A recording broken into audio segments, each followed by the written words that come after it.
Oh my god!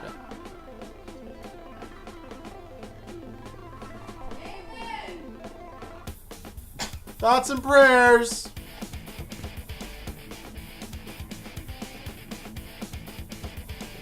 BCP movie versus. I'm James. And I'm John Wayne Gacy. And today, we're going to be talking about Ghostbusters. Yay! By the way, I ain't afraid of no ghosts. Seriously, I'm not. the warning siren goes off now.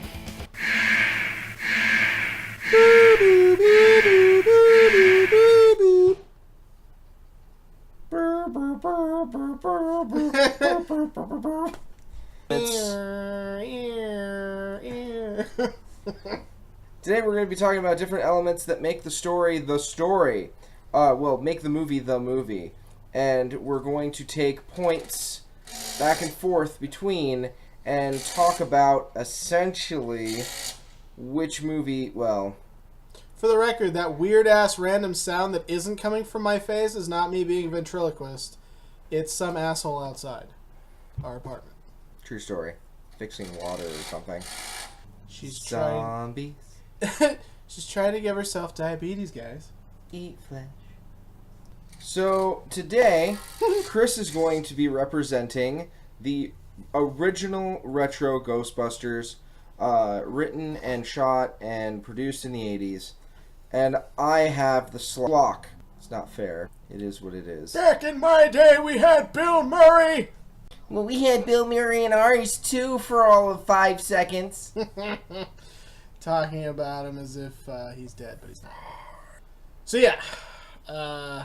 So we're going to talk about, first, the story element of both movies. Chris, would you like to start us off on the story of Ghostbusters? Well, the story of Ghostbusters is about Peter, Ray, and Egon. This is hot, Ray. Symmetrical book stacking.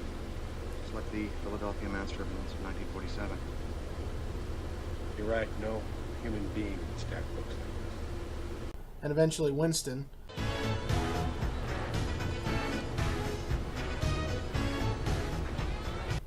Basically fighting the paranormal, ghosts. Most people don't believe that they exist, obviously, because, well, most people are not open-minded enough to think that it's possible. Ghost water.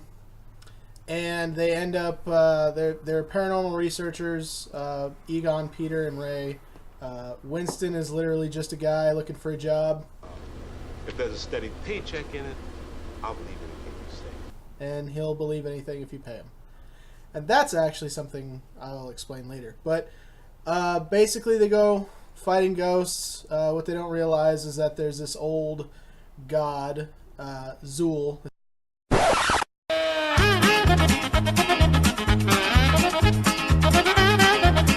It's trying to come back. Are you a god?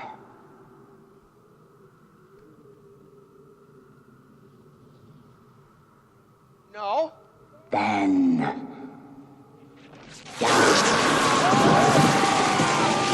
And it has found this apartment building that was specifically designed to basically be a paranormal epicenter.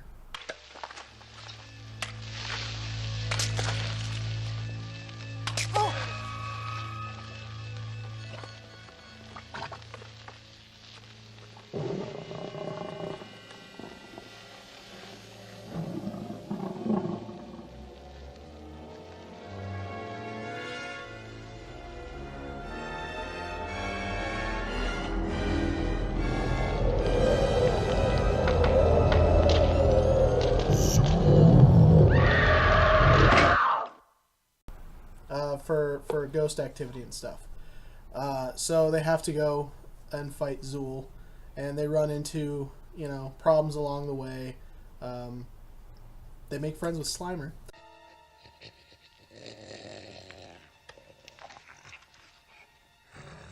Come in, Ray. Pinkman! I saw it! It's right here, Ray. It's looking at me. He's an ugly little spud, isn't he? I think he can hear you, Ray. Don't move. It won't hurt you.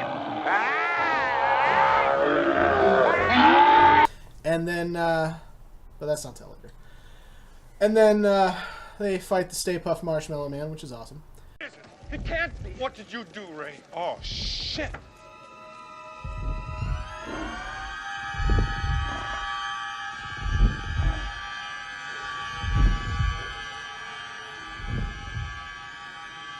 It's the Stay Puft Marshmallow Man.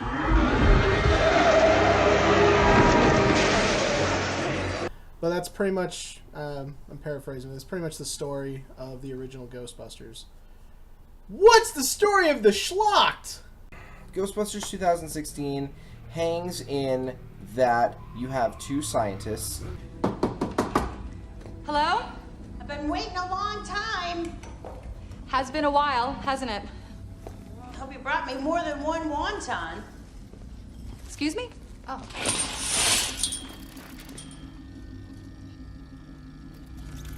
Huh. Well, well, well. Aaron? Abby? Benny?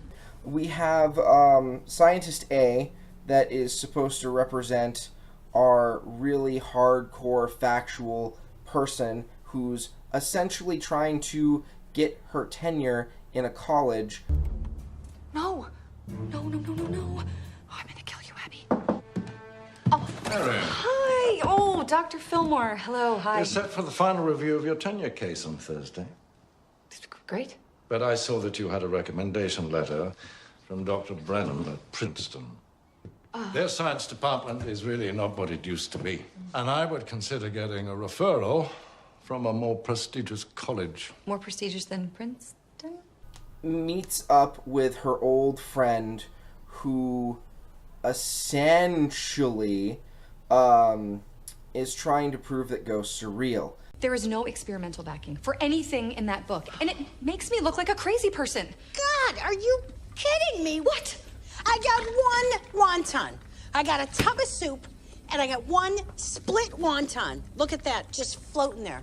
I'm sorry you're having a soup crisis right now. There's not even any meat in there. Now, I will say this. The opening scene of the movie actually did have me white-knuckled and really expecting a lot more because we opened up to a haunted house that is essentially on display for people to go visit, and they rig the house for things to happen. But then the curator actually sees a real ghost and is freaked out. Hence, the ladies are involved.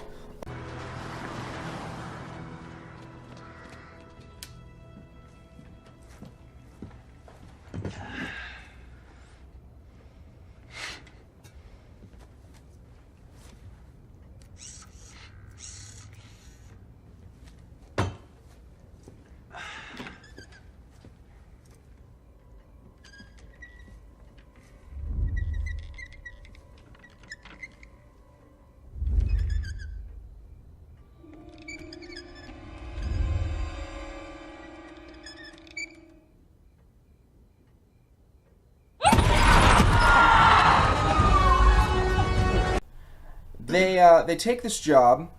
Can I help you? Yes, hi. We're looking for Ed Mulgrave. I wanted to introduce these people to him. He came to see me this morning. Ed Mulgrave? Yes. Well, Ed Mulgrave died 15 years ago. Yes, that's awesome. Dead for 15 years. Ed's a ghost. Ha! Knew it. I just saw him today. Oh, so who is this? Well, that's Ed's son, Ed Jr. Okay, that's obviously who I meant. Hi. They discover that the house is indeed haunted, and it ruins our protagonist's career into getting her tenure because reasons. Hi, Dr. Gibbons. Hello. Just moving offices. Yeah, I found a couple cats in the wall. Really stunk in there. Glad I'm getting out. I didn't get fired. I got fired! And then we see a lot of... I'll get into it later with the cinematography, but we You can tell half the movie was improvised. We get into progression of these ladies essentially trying to figure out why the city's being haunted. Oh boy. Okay. Definitely got something over here. Look at, what is that, a bird? That's where I saw that weird sparking thing. Why these old ghosts are coming up, and without ruining too much, if you actually do want to see the movie to see some of the points that we're talking about, figure out what's going on. And there's an interesting progression for our characters going from, we have a very small facility up above a Chinese restaurant. The rent is $21,000 a month. Burn in hell. Oh my God. I'm sorry. Wait, that's the monthly rent? Yeah. Who can afford that? All your friend said was that you're looking for a place to explore the unknown. Okay, well, we need to explore something a lot cheaper. Are you offended by the smell of Chinese food?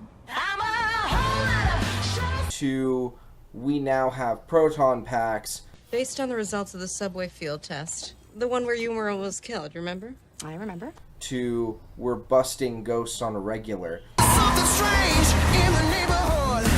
Who are you gonna call? Ghostbusters! And the government. And that's one piece that I have to say is the same for both. The government tries to stop them at every turn.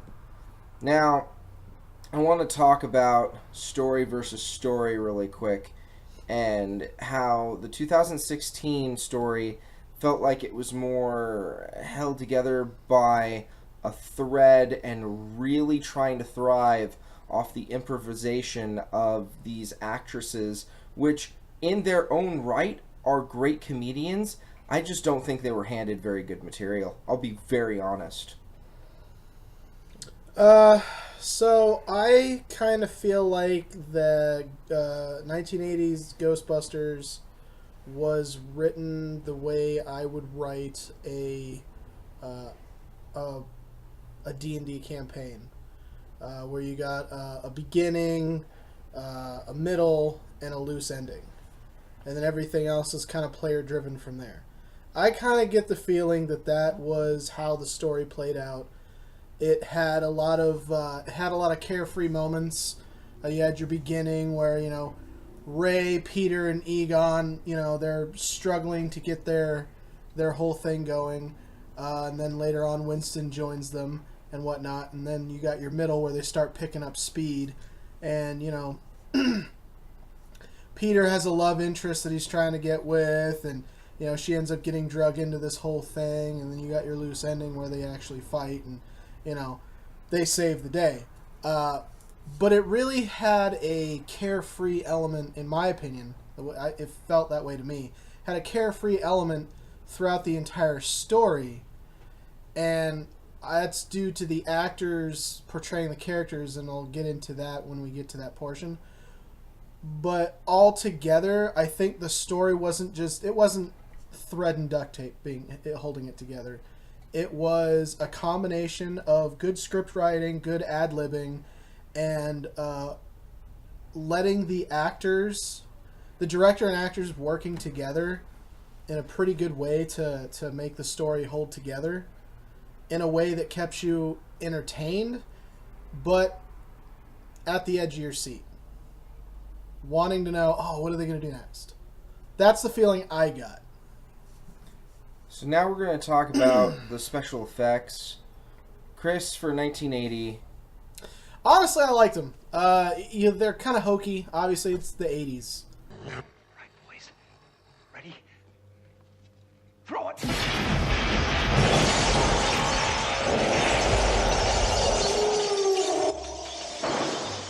I mean, holy crap! If any of you know what went into the episode 4 through 6 for Star Wars just to make it look the way it did, I mean, it's insane the level of more special effects than CGI, which is why I actually like older movies, 80s and 90s over now, because now everything is just over CGI'd. Oh, don't worry, we'll just slap some CGI on it, it'll look fine. Well, that's cool, but at the same time, the element of reality is taken completely out of the mix, at least in my opinion, because a lot of special effects, the proton packs, all that stuff were a little bit of CGI and a lot of special effects, a lot of man-operated effects. And really, I found that, you know, the protein packs, how they Protein packs? The protein packs. They're protein packs. They're really good for you. The proton packs, I don't know how many times I've actually said protein packs now. Just that one time? Oh, good. So the proton packs, the Stay Puft Marshmallow Man, all the different ghosts, the library in the library basement with the Dewey Decimal System going on, you know, just all the cards flying everywhere and whatnot.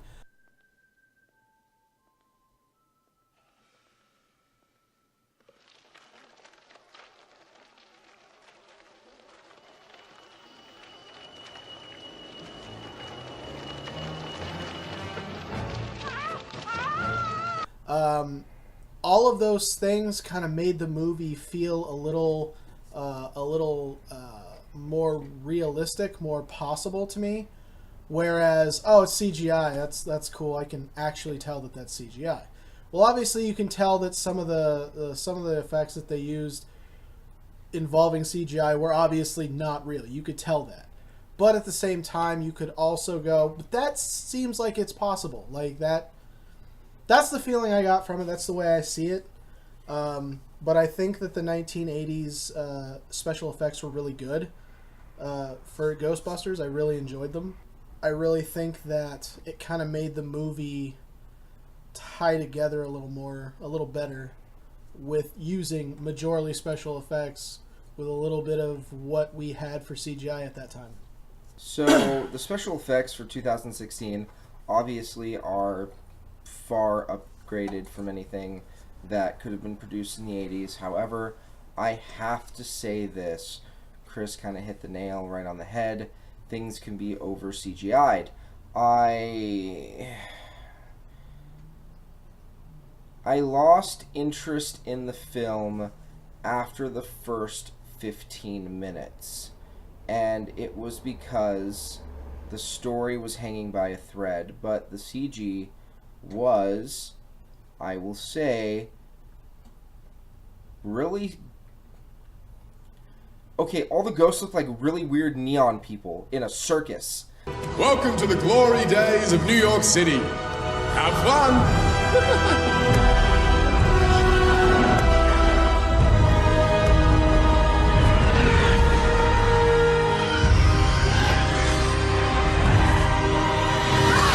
That's what it was. There were neon people in a circus, and I can't, like, yes, the CGI was good, it was compelling, I could see, like, it blended well, but let's be honest, like, we don't expect a spectral apparition to look like they were at, you know, the latest rave concert.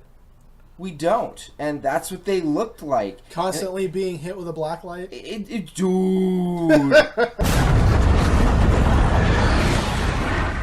Who's the flying beefcake? Hello.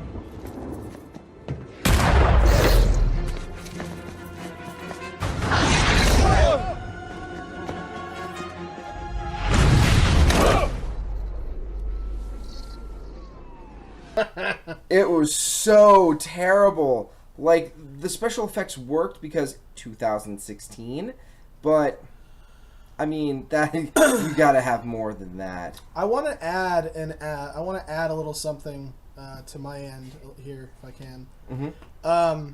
For the set pieces, because with special effects you gotta have set pieces, right? All of the set pieces for Ghostbusters were really awesome. If I remember correctly, some of it was on-site shooting. Like, they really shot on-site in New York and in some places. But the ones where they had to build sets and whatnot, like where they actually are at the top of the apartment building, and there's, you know, Zool with his, you know, 2 hounds of hell. That was amazing. I enjoyed that a lot. And there was a lot of special effects that went into that. And there was a lot of set design that was really, really awesome to look at. So when designing, when you know, and again, a lot of a lot of movies now just go, slap some CGI people in the background, it'll be fine. We don't need a whole lot of extras. I mean, the only time you really have that many extras anymore is like the Lord of the Rings trilogy, and then the Hobbit trilogy, and then, you know, Star Wars, stuff like that, where there's going to be a lot of people. But those are like big budget movies and stuff. Most of the time, from what I can tell, is literally just the setting is just CG'd in the background. And I would like to mention one of the people in the extras that was just walking down the New York streets when the apartment building was crumbling and crashing. You had a lot of people out in front of it. Was Ron Jeremy.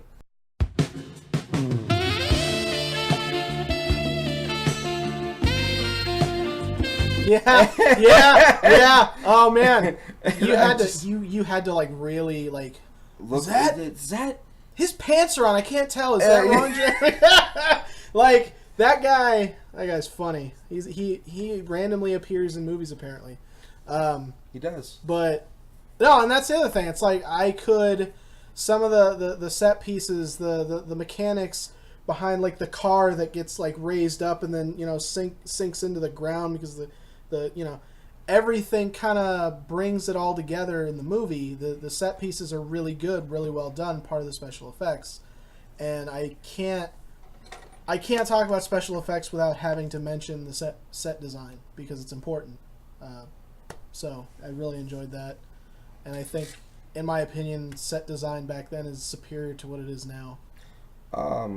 Simply because it was used more. It's true, because in the 2016 movie, when we were in a school. It was, you know, it had really nice equipment. I didn't know what any of it did because I'm not a physicist, and but it was a school, white walls, tile, linoleum floor, school. We were in a Chinese restaurant. It was a Chinese restaurant. We were in New York. We were in an alleyway. So it really does come down to, it was just, that's where we are. That's where it was. Now we're going to talk about character cohesion. And I'm going to start off with this first. Explain something about these character archetypes. They took these women who are really stunning actors, and they turned them into, that's the crazy lesbian, we think.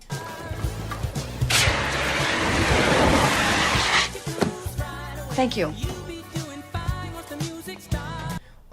That's the really mouthy one who's a little heavy set. She's a bitch. And here we go!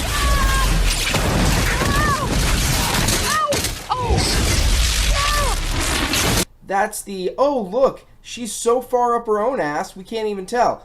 Oh, we're dancing. Let's be safe, though. And the black one. My cousin Mookie, he is half as stupid, and he will work for Vienna sausages. I know that sounds bad. I know that sounds racist. Literally, these are the archetypes they chose for these characters. And I've seen them do so much better in other works. That's not fair. That's shit script writing. Big time. And if it seems really insensitive, forgive me. Just know I'm not a racist. That's how they presented her, and she literally could have been so much more, and she tried to outshine everyone else, and it was shit material handed to her. Dr. Frankenstein, we gotta turn in the body if there's one in there. Don't do that. Sorry, that's what it was. Sounds to me like they casted people for the parts and then wrote the parts for them. Like, it doesn't sound like they wrote the characters first and then went out and did a casting call. It sounds like these people were picked and then the parts were written for them. There's literally nothing No. I could have done to make that worse or more insensitive. So character cohesion, I have to say this. The characters did not play off of each other nearly as well as I had hoped. After seeing things like Bridesmaids, I was really expecting there to be this back and forth between characters, all four of them, and then really what it was is Chris Hemsworth stole the show.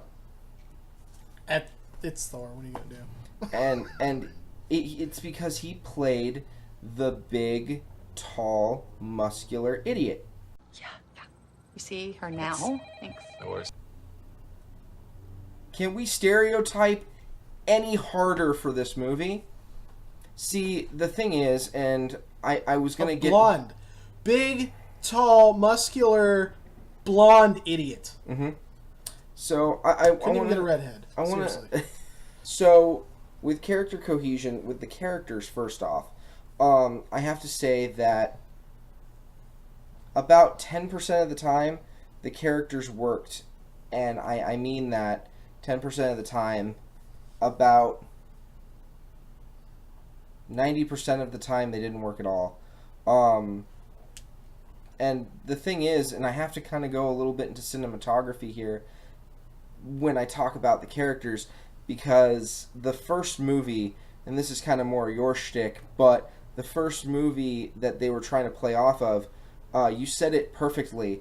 They essentially did a lot of great ad-libbing, a lot of wonderful things happened when you got those individuals on camera because they were the actors of their time. They were the comedians of their time. That's kind of what they were going for the 2016. They were hoping that they would improvise and feed off of each other. So the cinematography is very stilted. It's very, let's get them in frame and let's see what they do. It's like they're all... It's like observing a tiger and a cow in a cage to see what's going to happen. This video was fake. Look at these comments. We have to bring a ghost back to this lab and document it, you guys. I mean, this stuff is real. We have to be able to prove it. We will, and you shouldn't be reading this stuff. You're not supposed to listen to what crazy people write in the middle of the night online. Look at bogus equipment. You know what? I'd love you to meet me any place, any time. Let's be right. We should do this. Is the tiger going to kill the cow? Is the cow going to run away from the tiger? Let's watch. And you've got this really awkward filming, and it just doesn't work because everything is just kind of boxed in. So the only time that the cinematography really worked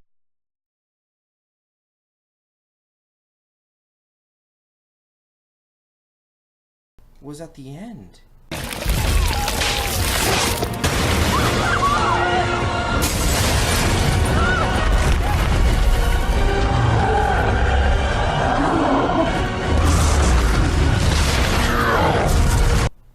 And we had weird neon people at the end, so I wanted to get the character cohesion, which 10% of the time it worked.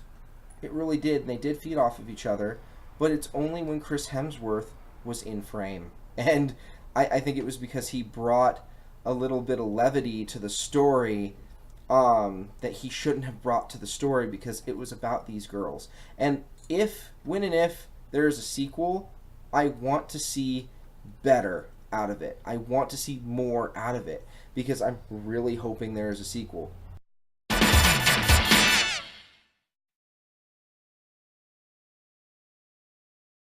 Believe it or not. Talk to me about character cohesion. So, right off the bat, you have Ray, Egon, and Peter going after this, haunting in this library, the basement of the library. And one of the reasons why, there was nothing but in my opinion, nothing but character cohesion in the first Ghostbusters movie, because the stereotypes were not hardlined like they were in the newest one. You had Ray. He was the hungry discoverer nerd. That was his thing. It's like he wanted to discover everything, but he had a passion for it.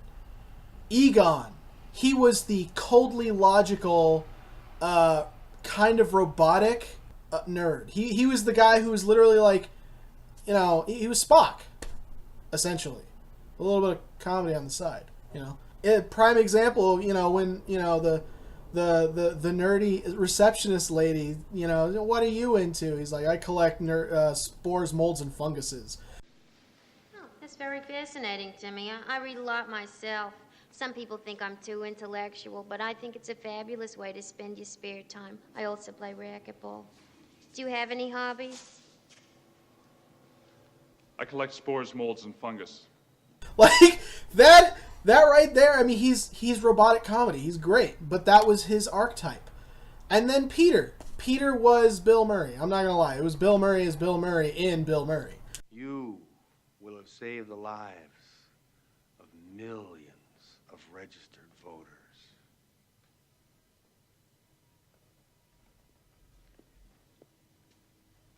I don't believe you're seriously considering listening to these men.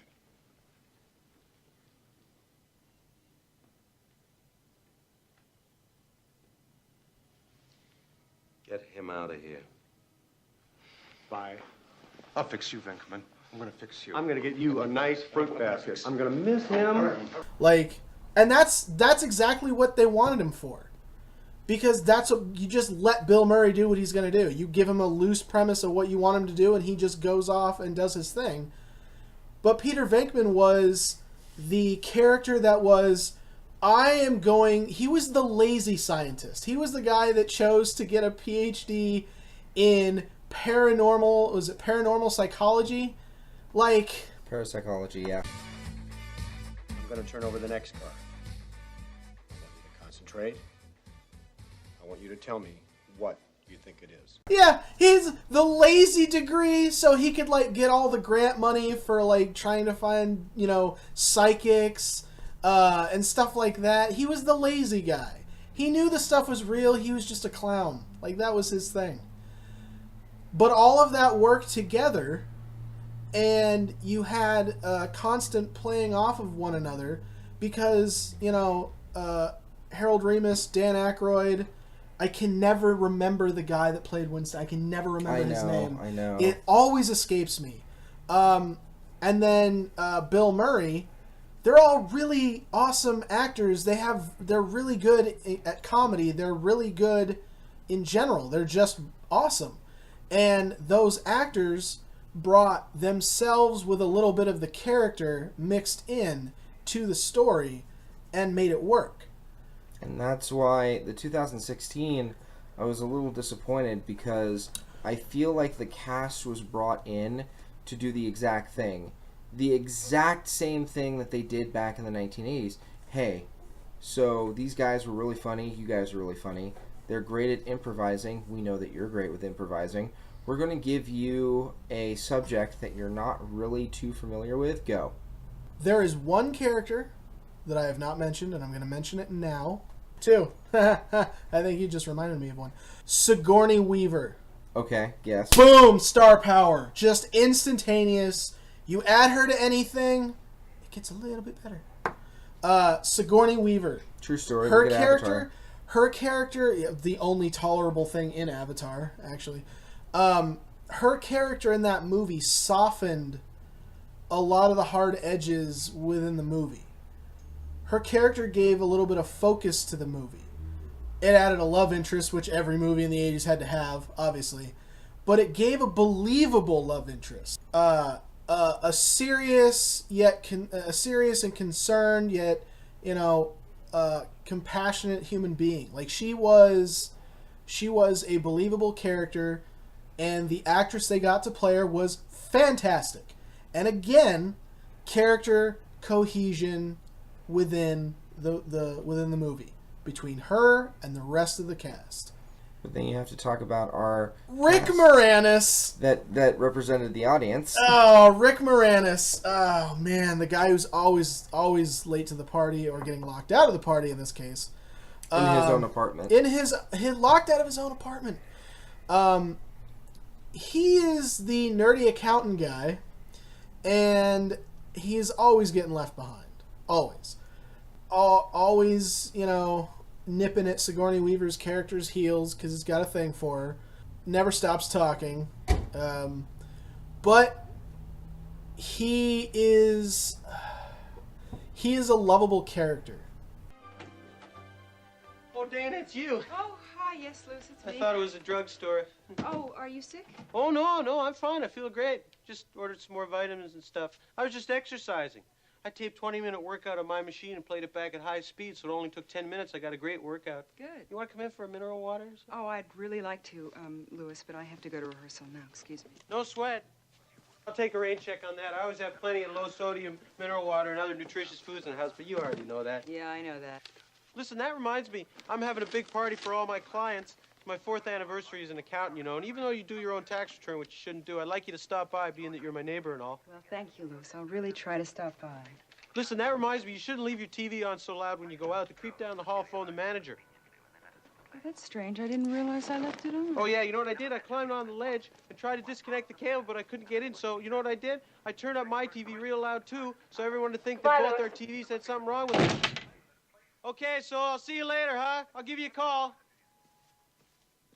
I'm gonna have a shower.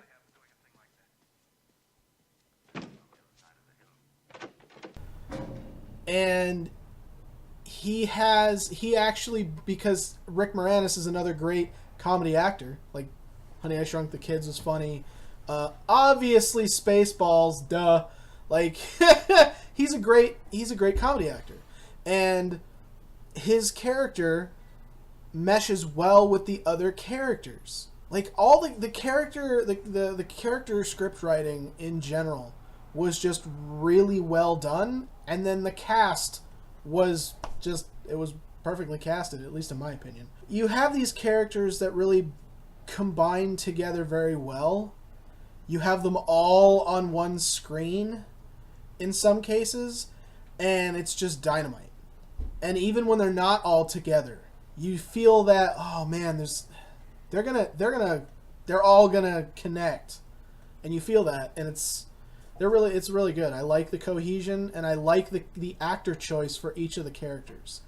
To kind of dip a little bit into the 2016 on my behalf, I think that Melissa McCarthy, in my opinion, I didn't like Melissa McCarthy and the serious lesbian chick, as you described her. She also might be. She also portrays Hillary Clinton on Saturday Night Live when Alec Baldwin played Trump, and she was hysterical. It was great. So I know she's funny. I know she can do, and I've seen her in a couple of other things where she's pretty funny. Melissa McCarthy is hit or miss for me. The last thing I saw her in was Spy, and that one was actually really funny. I don't know if you've seen that one. No, I haven't. But we're gonna have to watch it together. Yeah. We can do that after this. It's funny. Jason Statham is a surprising character in that movie also, but Melissa McCarthy is funny. I got nothing for the other two. I don't find either of them funny. The only thing I've seen, the other white chick, I can't remember her name. The only thing I've seen her in was MacGruber, the movie, which MacGruber is funny, and she's kind of funny in it, but like you could replace her with anybody and it'd be Let's fun. be honest, MacGruber is like, let's put all of Adult Swim on film and then try to give it a premise. That's kind of what MacGruber is. And I didn't find I have not been able to see the black chick in anything that I have found my god, her funny. she is hilarious though. I've not seen her in anything I have found her funny in. Not to say that she's not funny in general, I just haven't seen her in anything that I've been like, oh, she's funny. But at the same time, we're in a different time now than in the 80s, and I'm not even talking just literally. I'm talking there was a different caliber of acting and comedy back then compared to now. Yeah. And that's a whole sociological thing too, but at the same time, I was hoping for something out of the newest one that I didn't see, which is why I didn't bother to watch the movie, because I'm like, I don't see anything I like there. But getting back to the character cohesion thing, I think it was stellar for the original. So I think we kind of went into a little bit of cinematography. So for me, the cinematography didn't work when it was character interactions because they were trying too hard to frame in the character actors, really to see, they're going to be funny now. We're going to watch them. We're going to catch them be funny. I promise you. And that, it's like an episode of Big Brother Comedy Edition. Dude, it was, oh god, it was so stilted. And then the final dramatic, like, the apex of the story was just so terrible. The cinematography kind of worked in this really neon, flashy sort of, like, I never knew that ghosts were so colorful. And it worked on a grand scale, using CG to the fullest ability to convey how screwed over New York really was. But I feel that we could have got different shots. Yes, I understand that in the original Ghostbusters, a lot of the improvisation was a huge part of the story and the creative process. However, to expect these girls to do the exact same thing is not fair. I would have liked to see a different story, and I would have liked to see it come together differently. I think that they could have told a Ghostbuster story. I think they could have either continued it or reimagined it like they did, but tell it differently. Don't expect them to pull off the same magic that they did.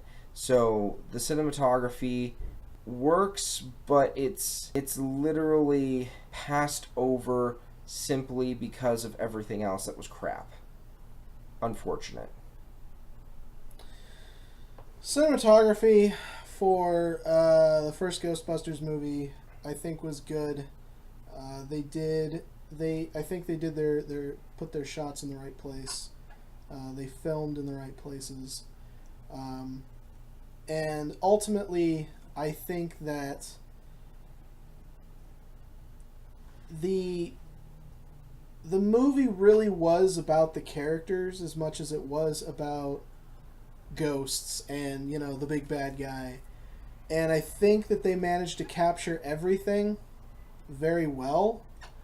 Like I said, the set pieces were fantastic, and the shots that they used to capture those set pieces in the right angles and whatnot is fantastic. Slimer, yeah. Literally bulldozing. Yeah, that was a really interesting visualization. Like, I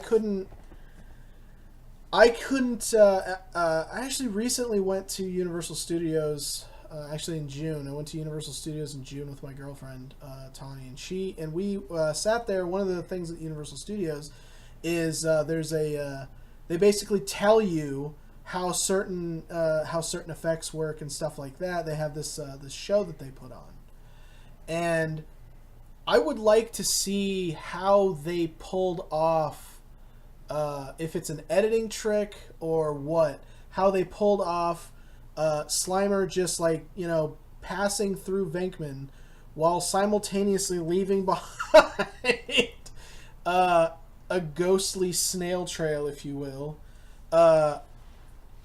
And, you know, it just snotted me. It just slimed me. It looks real. It does. It looked real. At least in my opinion, it was believable. And I'd like to know how they managed to pull that off. I could Google it, obviously, but in my mind when I see that, how the hell did they? That's crazy. That's crazy. And there was something I forgot to mention character-wise. The bit characters were awesome too. At the docks, Cheech Marin. Yes. The Cheech Marin, the EPA guy. Yes. He's always really good. Oh my god, yes. I hated him so much, and that was the whole point. He did a perfect job. It's true. This man has no dick. Yeah. Cats and dogs living together. Mass hysteria. The mayor. The guy that played the mayor was awesome. I cannot remember his name. The guy that played the mayor was awesome too. But, and again, those camera angles and the different places where they filmed. You know, the psych ward, the restaurant. Not the restaurant. That was the second movie. The different places that they filmed. The firehouse that they repurposed. Like, all of that was really well, in my opinion, well shot. And I don't think it broke the bank to do it. Like, they don't think they had to really... I mean, they really kind of... I think they nailed it. Just all the way around. Alright, guys. So, I think we have a pretty clear winner on this one. Technically, it's not about who won, but I do want to mention that you can really take an idea and you can improve on it, which is something that we will be talking about in the coming weeks. You can take an idea and then you can bomb it. Go see the movies. You'll see what we mean. Thank you so much for watching. This has been James and Chris with Brain Candy Productions. And leave your thoughts in the comment section down below. And if you have any ideas about things you want to reboots and originals and reboots you want us to compare and contrast, let us know. Same place, by the way. Hey guys, if you enjoyed this video, don't forget to subscribe to our channel and give us a like. It really does help us out. Thank you so much, and here's some other great videos for you to watch as well. Have a wonderful day, and we'll see you whatever Brain Candy has going on next.